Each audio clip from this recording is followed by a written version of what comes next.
لائیں کہیں کہ ہمارا رب اللہ ہے، پھر اس پر جم جائیں۔ ان پر فرشتوں کا نزول ہوتا ہے، نہ کوئی غم کرو نہ خوف، خوشیاں مناؤ جنت کی جس کا تم سے وعدہ کیا گیا تھا۔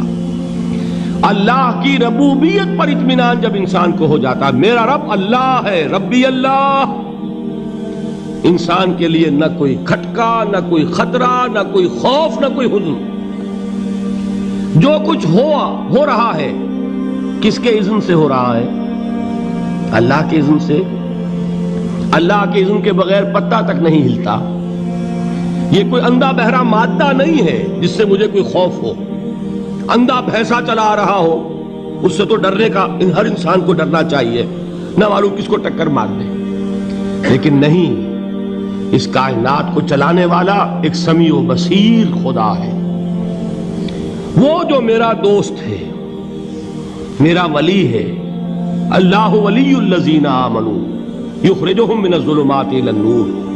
اللہ اہل ایمان کا ولی ہے، ساتھی ہے، پشت پناہ ہے، مددگار ہے، حمایتی ہے۔ بتائیے جسے یقین ہو جائے کہ اللہ میرا مددگار، اللہ میرا محافظ، اللہ میرا پشت پناہ، اللہ میرا حمایتی، اس کے لیے کوئی خوف ہوگا؟ اس سے کوئی ڈر ہوگا؟ میں مثال دیا کرتا ہوں ایک بہت سادہ، پنجاب کے دیہات کی۔ تو بڑا چودھری ہے اور کوئی غریب کسان ہے۔ اس غریب کسان کے جانوروں کو ہر وقت اندیشہ ہوگا چوری کا، کوئی میری بھینس کھول کر نہ لے جائے، کوئی میرا بیل کھول کر نہ لے جائے۔ لیکن جس کے بارے میں یہ سب کو معلوم ہو کہ وہ جو بڑا چودھری ہے وہ اس کا دوست ہے، اس کی بچیا کو کوئی خوف ہوگا؟ اس کی بھینس پر کوئی ہاتھ ڈالے گا؟ اسے کوئی اندیشہ ہوگا؟ نہیں۔ کیوں؟ کہ وہ بڑا چودھری، بڑا اس کا یہاں کا سردار، جاگیردار، سب کو معلوم ہے وہ میرا دوست ہے، کوئی میرے خلاف اقدام نہیں کر سکتا۔ اس دنیا میں یہ چھوٹی سی بات اگر آپ کے دلی اطمینان اور سکون کا باعث بن سکتی ہے تو ذرا تصور کیجئے۔ میں لفظ تصور استعمال کروں گا صرف اس لیے کہ اس کا ہم جس کو کہتے ہیں ادراک اور شعور کر نہیں سکتے، اگر کے ساتھ کر سکتے۔ اگر یقین ہو کہ اللہ میرا مددگار اور یقین ہو کہ اللہ ہر آن میرے ساتھ ہے، پھر کوئی خوف؟ کس کا خوف؟ کوئی شے اللہ سے بالاتر ہے؟ کوئی قوت اس سے زیادہ طاقتور ہے؟ کوئی اس کے ارادے کو بدلنے والا ہے؟ کوئی اس کی مشیت کے آڑے آنے والا ہے؟ یہی بات ہے جو حضور نے فرمائی۔ یہ ایمان کا حاصل ہے لب لباب، کہ دیکھو اچھی طرح اس بات کو ذہن نشین کر لو، اگر تمام انسان مل کر تمہیں کوئی نقصان پہنچانا چاہے نہیں پہنچا سکتے، مگر جو کچھ اللہ نے لکھ دیا ہو، اور تمام انسان مل کر تمہیں کوئی نفع پہنچانا چاہے نہیں پہنچا سکتے، مگر وہ شے جو اللہ نے طے کر دی۔ آپ پھر میں کہوں گا ذرا طاری کیجئے، اسے فرض کیجئے، اسے سوچئے۔ اگر اس حدیث پر ہمارا دل ٹھکا ہوا ہو تو کسی سے ڈر ہوگا؟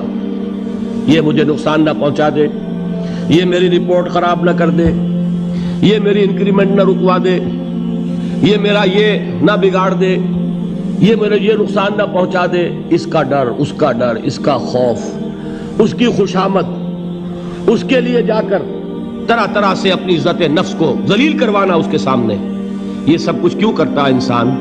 جب سمجھتا ہے کہ اس کے ہاتھ میں میرا کوئی نفع ہے، اس کے ہاتھ میں میرے لیے کوئی ضرر ہے، یہ مجھے کوئی غضب پہنچا سکتا ہے، یہ مجھے کوئی نقصان پہنچا سکتا ہے، یہ میرا کوئی کام بنا سکتا ہے، یہ میری کوئی ضرورت پوری کر سکتا ہے، اسی کا نام شرک ہے۔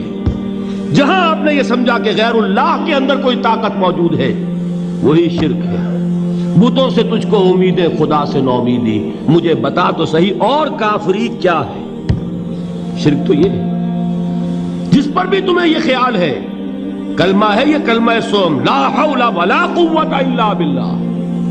ذرا اس پر دل کو کبھی اگر آپ تصور کریں، پھر فرض کریں، دل ٹھک جائے اس پر، کوئی طاقت نہیں۔ یہی بات تھی جو شیخ عبد القادر جیلانی رحمۃ اللہ علیہ نے اپنی وصیت میں اپنے بچے سے کہی. 11ویں دینے والے ہیں، لیکن حضرت شیخ عبد القادر جیلانی کی وصیت اور تعلیمات کو کتنے لوگ ہیں تو جانتے ہو؟ یہ جن مقامات تک پہنچے ہیں وہ کس چیز کی بدولت پہنچے ہیں؟ انہوں نے جو پیغام دیا وہ کیا تھا؟ اے میرے بچے، جس طریقے سے قرآن مجید میں حضرت لقمان کی نصیحتیں جو ہے نقل کر دی گئی ہیں، میں یہ عرض کروں گا بالفرض اگر قرآن حضرت عبد القادر جیلانی کے بعد نازل ہوا ہوتا تو شیخ عبد القادر کی یہ نصیحتیں بھی قرآن میں درج ہوتی. اتنی اونچی نصیحتیں ہیں. اے میرے بچے، اس حقیقت کو ذہن نشین کر لے، لا فاعل فی الحقیقت ولا مؤثر الا اللہ. اس کائنات میں نہ کوئی فاعل حقیقی ہے نہ مؤثر حقیقی ہے سوائے اللہ کے. کسی شے میں کوئی تاثیر نہیں اگر اللہ نہ چاہے. آگ جلا نہیں سکتی اگر اللہ نہ چاہے. پانی ڈبو نہیں سکتا اگر اللہ نہ چاہے. زہر ہلاک نہیں کر سکتا اگر اللہ نہ چاہے. کوئی چیز فائدہ نہیں پہنچا سکتی اگر اللہ نہ چاہے. تو در در پہ کیوں سر جھکاتے ہو؟ در در پر کیوں جبیں سائی کرتے ہو؟ سب کے سامنے کیوں ہاتھ پھیلاتے ہو؟ ایک اللہ سے مانگو. ایک اللہ کے سامنے زمین پر اپنی جبین رکھو. لا فاعل فی الحقیقت ولا مؤثر الا اللہ. نظر آتا ہے ہمیں کہ پانی پیاس بجھا دیتا ہے. پیاس بجھانے کی صلاحیت پانی میں نہیں ہے، اللہ کے اذن سے. کھانا بھوک مٹا دیتا ہے. بھوک مٹانے کی صلاحیت کھانے میں نہیں ہے، اذن رب میں. دیکھیے یہی یقین تھا. حضرت موسیٰ علیہ السلام کا واقعہ یاد کیجئے. سامنے سمندر آ گیا ہے. قوم دیکھتی ہے پیچھے کہ گرد و غبار کا طوفان ہے. معلوم ہوا کہ فرعون اپنے لشکر سمیت آ گیا ہے. لشکر جب چلتا تھا تیز رفتاری کے ساتھ تو گرد و غبار کا جو طوفان اٹھتا تھا اس کا تصور کیجئے. اور لمحہ بلمحہ وہ قریب آ رہا ہے. پوری قوم نے کیا کہا؟ اے موسیٰ انا لمدرکون. اے موسیٰ ہم تو پکڑے گئے. قرآن مجید نے تو یہاں وہ باتیں نہیں لکھی ہیں، لیکن تورات میں یہ درج ہے کہ بنی اسرائیل جھگڑنے لگے، دست و گریبان ہو گئے موسیٰ کے ساتھ. موسیٰ ہمیں یہاں مروایا لا کر، اس سے تو ہم ہی بہتر تھے. وہاں کھانے کو ملتا تھا، زندگی تو تھی، بیگار ہم کر رہے تھے، موت تو نہیں تھی. اب جو کچھ ہوگا اس کا تصور کرو، جس طریقے سے ہمارے ٹکڑے اڑائے جائیں گے. تو لڑ رہے ہیں حضرت موسیٰ علیہ السلام سے. یہ تورات کی تفصیل ہے. قرآن میں صرف اتنا آیا ہے، پریشان ہو کر انہوں نے کہا انا لمدرکون. موسیٰ ہم تو پکڑے گئے. اس وقت موسیٰ کا جواب کیا ہے؟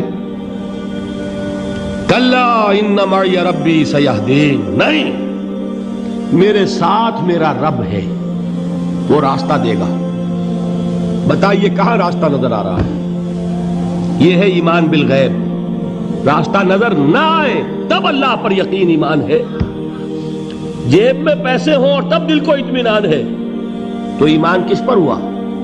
پیسے پر، اللہ پر نہیں. جب وسائل و ذرائع نہ ہو اور پھر یقین ہو کہ اللہ مسبب الاسباب ہے، وہ اسباب کا پابند نہیں ہے، وہ اسباب کا محتاج نہیں ہے، اسباب اس کے محتاج ہیں.